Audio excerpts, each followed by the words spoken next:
야곱이 죽을 수 없더니 에서가 들에서 돌아와서 심히 피곤하여 야곱에게 이르되 내가 피곤하니 그 붉은 것을 내가 먹게 하라 한지라. 그러므로 에서의 별명은 에돔이더라.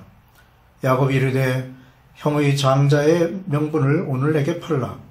에서가 이르되 내가 죽게 되었으니 이 장자의 명분이 내게 무엇이 유익하리요. 야곱이 이르되 오늘 내게 맹세하라. 에서가 맹세하고 장자의 명분을 야곱에게 판지라. 야곱이 떡과 팥죽을 에서에게 주매 에서가 먹으며 마시고 일어나 갔으니 에서가 장자의 명분을 가볍게 여김이었더라. 아멘. 야곱과 에서의 싸움은 장자권에 대한 싸움이었습니다. 그들은 이것을 위해서 어머니의 뱃속에서부터 싸웠으며 에서는 후일 이것 때문에 야곱을 죽이려고까지 했습니다.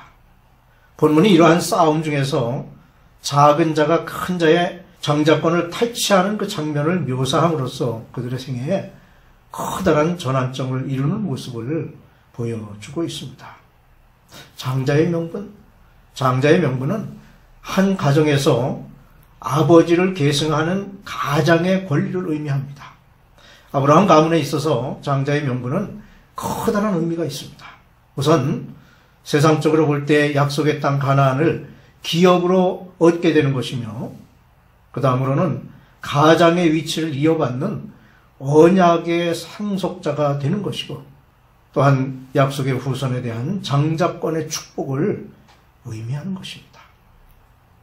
그래서 이 축복을 요약하게 되면 그의 자손으로 말미암아 천하 만민이 축복을 얻게 될 신령한 그 복에 대한 약속이라고 할 수 있습니다. 에서는 가인과 같은 불의한 사람의 본보기로 성경에 기록되고 있습니다. 에서는 장자였습니다. 그래서 태어날 때부터 상속자가 될 권리를 가지고 있었습니다.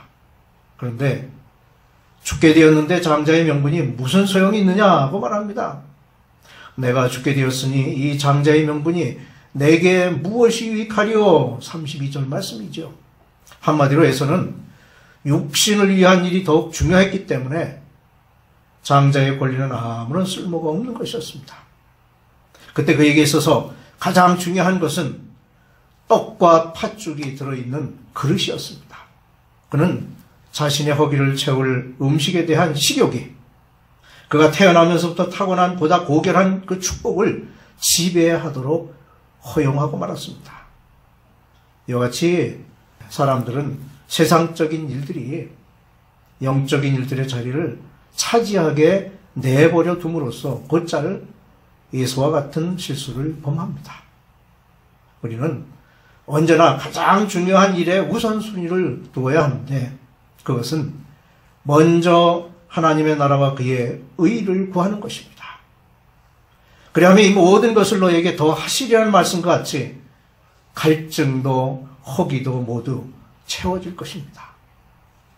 에서는 장자의 명분을 그 야곱에게 팔았습니다. 그는 장자의 권리를 아무런 가치도 없는 것으로 생각해서 주저하지 아니하고 동생에게 넘겨주었습니다. 반면에 모세는 무엇이 자기에게 중요한 것인지를 알았습니다. 그리하여 모세는 죄악된 세상이 주는 잠시 동안의 쾌락을 누리기보다 하나님의 백성과 함께 고난 받는 길을 택했습니다. 이것은 모세가 자신의 태생에 대한 특별한 의미가 있음을 알았기 때문입니다. 즉 눈에 보이는 일시적인 것들을 탐하여 영원한 것을 잃어버리는 어리석음을 따르지 아니했다는 것입니다. 이와 같이 모세는 육신적인 것을 위하여 영적인 것을 버리지 않은 진정한 선택을 한 사람이 된 것입니다. 히브리서 12장 17절에 보면 에서는 때늦은 후회를 합니다. 그가 그 후에 축복을 이어받으려고 눈물을 흘리며 고하되 버림바가 되어 회개할 기회를 얻지 못하였느니라. 불신앙의 죄에는 무서운 결말이 따릅니다. 임종을 앞두고 아버지 이삭이 맏아들 에서에게 축복하려 했지만 그 축복 또한 동생에게 빼앗겨버리고 맙니다. 나중에 그는 아무리 쓰라린 심정으로 축복을 요구하며 눈물을 흘렸지만 가볍게 여겼던 축복을 아버지로부터 받을 수 없었던 것입니다. 그러면 에서가 저지른 실수는 무엇인지 한번 생각해 보려고 합니다. 첫째로 에서는 장자의 명분을 가볍게 여겼습니다. 에서는 자기의 장자 명분을 동생에게 빼앗김으로써 족장 가문의 장자가 물려받는 제사장의 권리를 포기한 것이 되었습니다. 또한 거룩한 땅을 물려받을 약속과 자기 혈통에서 메시아가 태어나게 되는 모든 약속을 포기하게 된 것입니다. 에서는 이 모든 것이 어떤 유익이 되는지 몰랐기 때문에 이 장자의 명분이 내게 무엇이 유익하리요? 라고 말하며 이것들을 모두 버린 것입니다. 우리 또한 에서와 같이 신앙의 장자권을 팔아먹을 위험 속에 항상 놓여 있습니다. 무슨 말입니까? 그 위험은 영적 축복에 대한 무관심하고 소홀히 여기며 물질에 대한 욕심에 관심을 갖는 것입니다.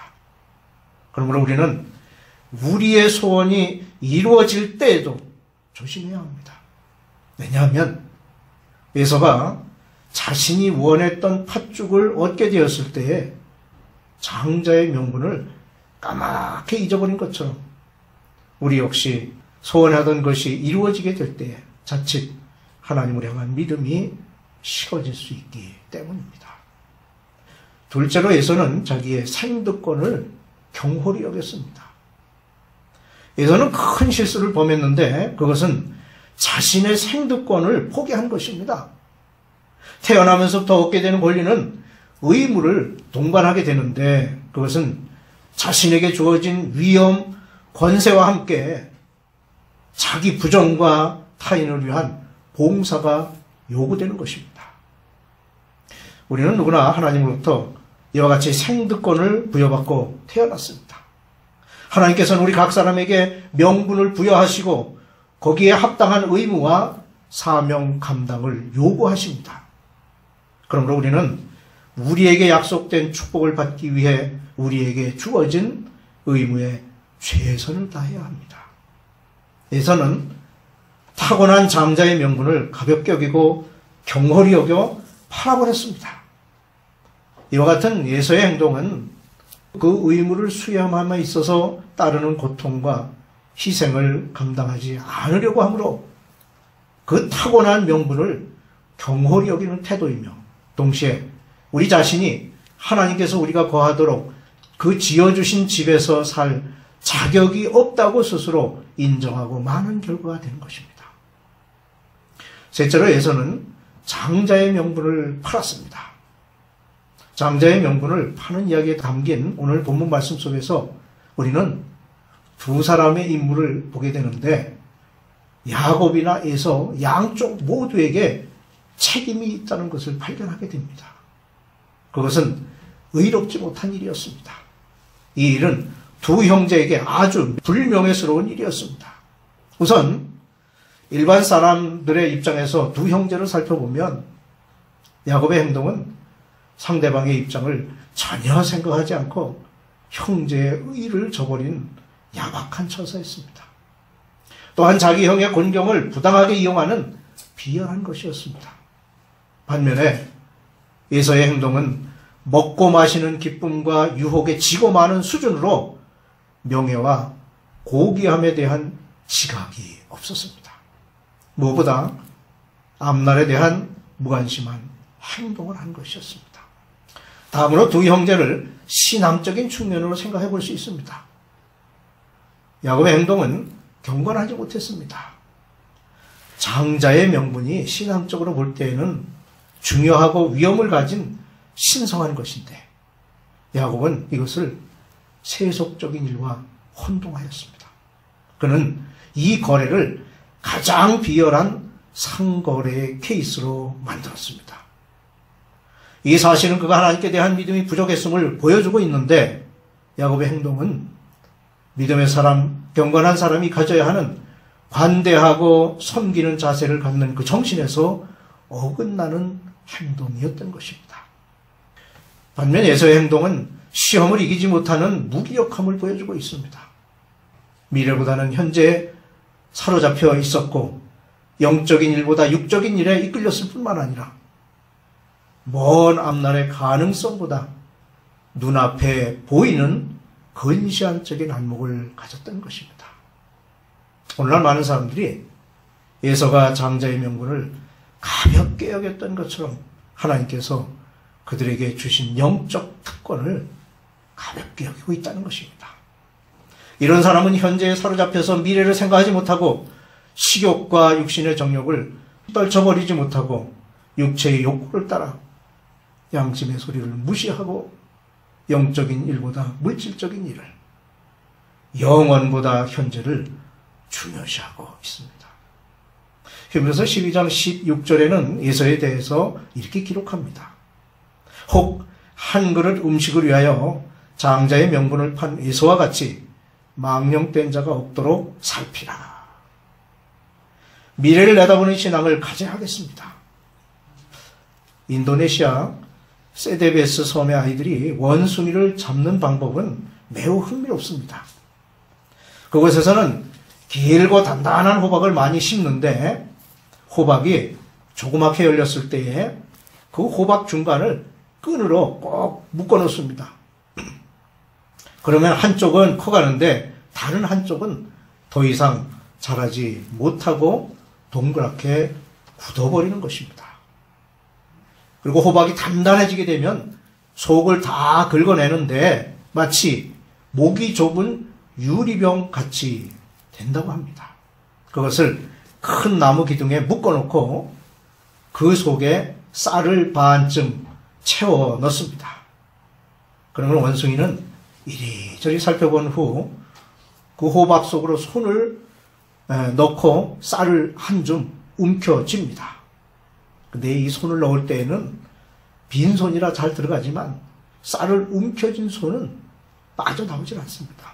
손에서 쌀을 놓으면 되는데 원숭이는 그 좋아하는 쌀을 절대로 놓지 않는다고 합니다.